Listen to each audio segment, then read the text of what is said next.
नमस्कार दोस्तों, मैं हूं विनीता और आपका मैं बहुत बहुत स्वागत करती हूं अपने चैनल में न्यू मॉम डैड। महिलाओं और छोटे बच्चों से जुड़ी हर समस्या के समाधान व रोगों के घरेलू इलाज के लिए हमारे चैनल को अभी सब्सक्राइब करें। नीचे दिए गए लाल बटन को दबाकर घंटे का बटन दबाएं ताकि आपको नई वीडियो की नोटिफिकेशन मिलती रहे। हेलो फ्रेंड्स, मैं हूं विनीता और आज मैं आपके लिए फिर से एक और नया वीडियो लेके आई हूं जिसमें हम बात करने वाले हैं प्रेगनेंसी के चौथे महीने के बारे में। तो हम इसमें बात करेंगे प्रेगनेंसी के चौथे महीने के लक्षण और इसमें हमें क्या खाना चाहिए और क्या नहीं। साथ ही हम बात करेंगे शिशु का विकास और शरीर में होने वाले बदलावों के बारे में। तो चलिए जल्दी से वीडियो को स्टार्ट कर लेते हैं। सबसे पहले बात करते हैं प्रेगनेंसी के चौथे महीने के लक्षणों के बारे में।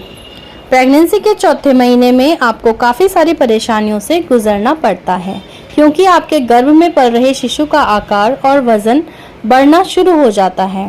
4th मंथ के दौरान आपके अंदर कई तरह के बदलाव आते हैं, इसलिए आपके लिए यह और आवश्यक हो जाता है कि आप अपनी सेहत और खान पान का खास ध्यान रखें। मैं आज आपको बताऊंगी कि प्रेगनेंसी के चौथे महीने में या फिर प्रेगनेंसी के 12 से 16 सप्ताह के दौरान आपके अंदर होने वाले सामान्य लक्षणों के बारे में विस्तार से। सबसे पहला पॉइंट है सीने में जलन। जी हाँ, जैसे कि आपने मेरी पहले की वीडियो देखी हैं, 1st, 2nd और 3rd मंथ की वीडियो मैंने अपलोड करी हुई है। अगर नहीं देखी हैं तो डिस्क्रिप्शन में लिंक है, आप जाकर देख सकते हैं। तो उसमें भी हमने बात करी थी कि सीने में जलन के बारे में। तो इसका भी पहला पॉइंट यही होता है क्योंकि 5 मंथ तक वही सिमिलैरिटी रहती है प्रेगनेंसी में। तो सबसे पहला पॉइंट रहता है सीने में जलन। हार्मोन्स के बदलाव होने के कारण प्रेगनेंसी के दौरान सीने में जलन होने की समस्या बहुत ही आम समस्या है। यह समस्या लगभग प्रेगनेंसी की पूरी प्रक्रिया के दौरान आपके साथ में बनी रहती है। कई बार फाइबर युक्त पदार्थों और पर्याप्त मात्रा में पानी का सेवन करने से यह समस्या खत्म भी हो सकती है। सेकेंड पॉइंट है भूख और प्यास बढ़ना। प्रेगनेंसी की इस अवस्था में आपको हर थोड़े थोड़े समय पर भूख और प्यास लगती रहती है, जिसके कारण ज़्यादा से ज़्यादा खाना खाती हैं और आपका वजन तेजी से बढ़ता है। इसके अलावा 4th मंथ में आपको तरह तरह की चीज़ों को खाने का मन कर सकता है। यह प्रेगनेंसी के लक्षणों में से एक है जो कुछ समय के बाद अपने आप खत्म हो जाते हैं। आपको इनके बारे में ज़्यादा सोचने की ज़रूरत बिल्कुल भी नहीं है। 3rd है कमज़ोरी और थकान होना। जैसे कि 1st से 3rd मंथ तक भी ये प्रॉब्लम बनी हुई थी, कमज़ोरी और थकान, तो वैसे ही प्रेगनेंसी के चौथे महीने में भी आपको यह चीज़ बनी रहेगी, जिसमें आपके शिशु का विकास काफ़ी तेज़ी से हो रहा है, इसलिए उसे पौष्टिक की ज़्यादा ज़रूरत पड़ती है। उसके पोषण की ज़रूरतों को पूरा करने के लिए आपका शरीर अधिक मात्रा में खून का उत्पादन करता है, जो आपके ब्लड प्रेशर और ब्लड सर्कुलेशन को प्रभावित करता है। साथ ही आपके शरीर में हार्मोन असंतुलन होती है, जिसके कारण आपको कमज़ोरी और थकान जैसी समस्या का सामना करना पड़ सकता है। फल, सब्जी और डेयरी प्रोडक्ट्स को अपनी डाइट में अगर आप शामिल करते हैं तो आप इन लक्षणों से काफ़ी हद तक निजात पा सकती हैं। 4th है पाचन क्रिया खराब होना। प्रेगनेंसी के चौथे महीने में पाचन क्रिया धीमी काम करती है, जिसके कारण खाना सही से हजम नहीं हो पाता है और आपको गैस तथा कब्ज की समस्या बनी रह सकती है। इससे बचने के लिए आपको अपने खान पान पर खास ध्यान देने की ज़रूरत होती है। आपको फाइबर, विटामिन्स और प्रोटीन से भरपूर पदार्थों का सेवन करना चाहिए। अगर आप सिगरेट या शराब का सेवन करती हैं तो इससे दूर रहना चाहिए क्योंकि इसका सेवन करने से पाचन समस्या आती है और शिशु पर भी इसका बहुत ज़्यादा गलत प्रभाव पड़ता है। तो चलिए अब बात करते हैं प्रेगनेंसी के चौथे महीने में डाइट के बारे में कि हमें क्या खाना चाहिए और क्या नहीं। प्रेगनेंसी के चौथे महीने में आपकी डाइट का हेल्दी होना बहुत ही ज़्यादा ज़रूरी है।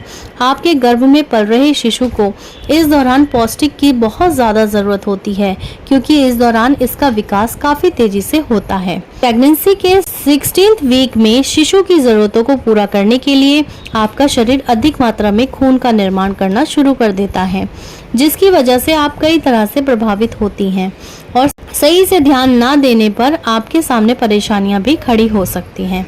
इसलिए आपको इस समय प्रेगनेंसी के चौथे महीने में अपनी डाइट पर खास ध्यान देना चाहिए और कोशिश करनी चाहिए कि ज़्यादा से ज़्यादा विटामिन, मिनरल, प्रोटीन, फाइबर और दूसरे उन सभी तत्वों से भरपूर पदार्थों का सेवन करें जो प्रेगनेंसी के चौथे महीने में आप और आपके शिशु के लिए फायदेमंद होते हैं।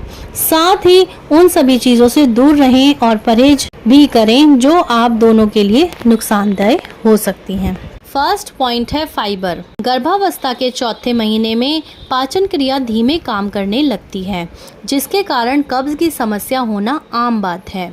इससे राहत पाने के लिए आपको फाइबर से भरपूर भोजन का सेवन करना चाहिए। ओट्स, साबुत अनाज और हरी पत्तेदार सब्जियों को अपनी डाइट में आपको शामिल करना चाहिए। इसके अलावा ज़्यादा से ज़्यादा मात्रा में आपको पानी का सेवन करना चाहिए। आपके शरीर में पानी की कमी कभी भी महसूस नहीं होनी चाहिए। सेकंड है डेयरी प्रोडक्ट्स और आयरन। प्रेगनेंसी का चौथा महीना आप और आपके शिशु दोनों के लिए बहुत ही खास होता है। इस दौरान आप अपने शिशु में हो रहे विकास को महसूस करना शुरू कर देती हैं।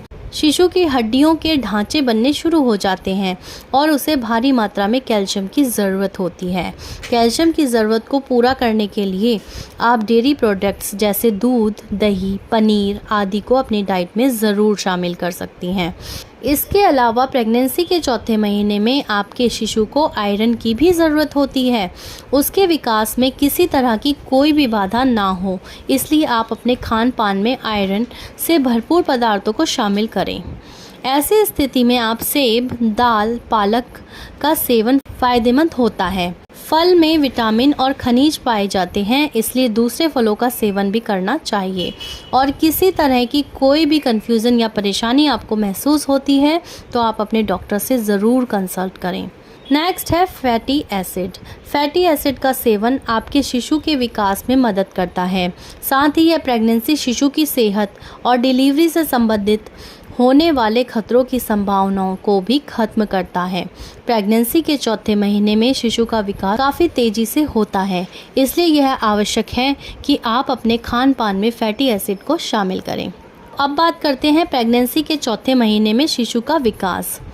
इस दौरान शिशु के शरीर का लगभग हर एक हिस्सा डेवलप होता है, जिसे देखने के लिए आप अल्ट्रासाउंड का इस्तेमाल कर सकती हैं, क्योंकि यह आपके शिशु को बेहतरीन तरीके से दिखाता है। इस दौरान शिशु आपके गर्भ में घूमना और लात मारना शुरू कर देता है। आपका बेबी बम्प भी पहले की तुलना में काफ़ी बड़ा हो जाता है, जो साफ दिखाई देता है। इस दौरान आपका शिशु लगभग 5.1 लंबा हो जाता है और उसका वजन 150 ग्राम होता है। इसका विकास लगातार होता ही रहता है और चौथे महीने के ख़त्म होते होते यह लगभग 10 इंच का हो जाता है। प्रेगनेंसी के 16वें सप्ताह के दौरान आपके शिशु की हड्डियों का ढांचा रबड़ की तरह बिल्कुल लचीला होता है। इसकी स्किन पारदर्शी होती है, जिसके आर पार नसें दिखाई देती हैं और शरीर पर स्किन की एक परत तैयार हो जाती है, जिसे लानुगो के नाम से जाना जाता है। शिशु के नाखून भी बनने शुरू हो जाते हैं। साथ ही इसके स्किन पर एक मोटी परत बन जाती है, जिसे वर्निक्स कैसियोसा कहते हैं। ये मोटी परत शिशु के स्किन को एमनियोटिक फ्लूइड से बचाकर रखती है, जिसमें वह अभी और 5 महीने यानी कि जन्म लेने तक रहने वाला है। वर्निक्स कैसियोसा शिशु को जन्म के समय बर्थ कैनाल में ले जाने में मदद करता है। शिशु के दोनों कान विकसित होने शुरू हो जाते हैं और वह आपकी आवाज़ को आसानी से सुन सकता है। तो इसलिए कहा जाता है कि 4th मंथ से आप अपने बच्चे से बातें करें ताकि वो आपकी आवाज़ और आपको महसूस कर सकें। शिशु का बोन मैरो सफ़ेद ब्लड सेल्स का निर्माण करना शुरू कर देता है। तो अब बात करते हैं प्रेगनेंसी के चौथे महीने में शारीरिक बदलाव। प्रेगनेंसी के चौथे महीने में आपके शरीर के अंदर और बाहर दोनों तरफ बदलाव होते हैं। ये कुछ पॉइंट हैं जिसमें हम बताएंगे कि आपके शरीर में होने वाले बदलावों के बारे में। पाचन धीमी हो जाती है, जिसके कारण आपको गैस की समस्या होती है। शरीर में हार्मोनल बदलाव होने के कारण आपके स्तनों का आकार बढ़ना और निप्पल के रंग का बदलना। गर्भाशय का आकार बढ़ने के कारण आपके शरीर के नीचे वाले हिस्से, पीठ, पेट, कमर और जांघ में दर्द शुरू हो सकता है। इस दौरान आपके नाक में सूजन हो सकती है, जिसके कारण नाक बंद हो जाता है। कभी कभी नाक से खून की समस्या भी आती है। प्रेगनेंसी की अवस्था में आप बवासीर से पीड़ित भी हो सकती हैं। ऐसे में आप अपने डॉक्टर से पूछकर क्रीम का इस्तेमाल कर सकती हैं। शरीर में एस्ट्रोजन हार्मोन का लेवल बढ़ने के कारण आपकी स्किन में झाई होने की समस्या हो सकती है। इससे बचने के लिए आप अपने डॉक्टर से किसी सनस्क्रीन का सुझाव लेकर उसको इस्तेमाल कर सकती हैं। शिशु का आकार और वजन बढ़ने के कारण मूत्राशय और मूत्र मार्ग, ब्लैडर एंड यूरेथ्रा में प्रेशर पड़ता है, जिसकी वजह से आपको बार बार पेशाब लगने और पेशाब लीकेज होने की समस्या हो सकती है। टिश्यूज़ में सूजन होने की वजह से आपके हाथों में झंझनाहट की समस्या हो सकती है।